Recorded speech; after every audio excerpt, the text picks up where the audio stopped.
Prices of foodstuff and other commodities have increased as the borders remain partially closed.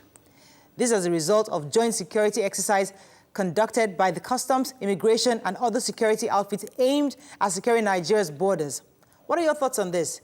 We went on the street to hear people's opinion about the fact that lots of foodstuff have become quite expensive. So our president will ask them to close the border, should have provided another thing for the poor. Because now, before the closure of the border, you were selling a kilo of chicken 1,000 naira. Now it's 1,800. I believe in, making sure we're patronizing our own citizens.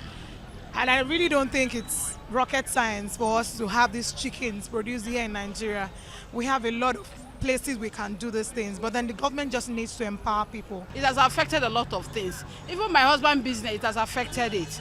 The money he comes home with, he's crying. He said, how do I cope? Why would the government close the border? In the papers today also, we're told that Customs seized 6,000 bags of rice.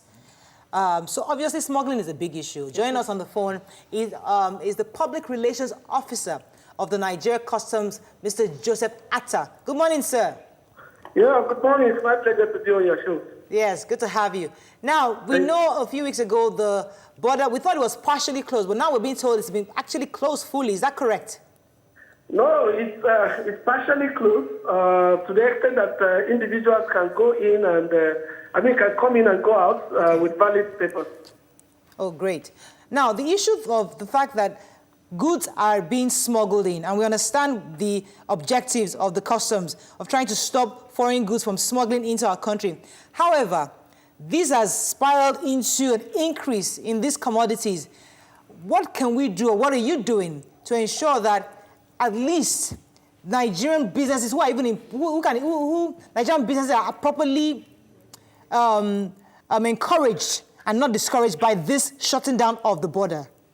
Well, I think it's rather too simplistic to use just simple one word to describe what is happening. What is happening at the border goes beyond the issue of smuggling of food and whatever. It has to do with security. It has to do with national security.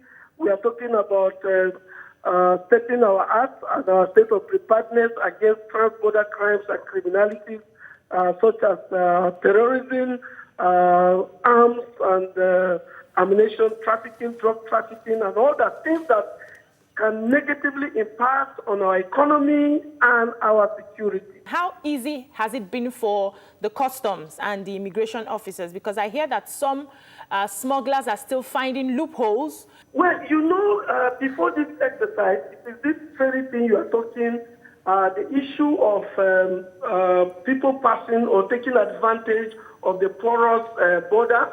Nigeria is a big country in the sub-region with a long, widening, largely porous border. And because of that, and of course, our neighbors are not helping matters. Once the fiscal policy of Nigeria says we don't want this, they will change their own fiscal policy to take advantage of the Nigerian fiscal policy. First and foremost, because I travel that border a lot, there are at least 50 checkpoints from Seme border into till you get to Festac. There are at least 50 checkpoints. Can you not?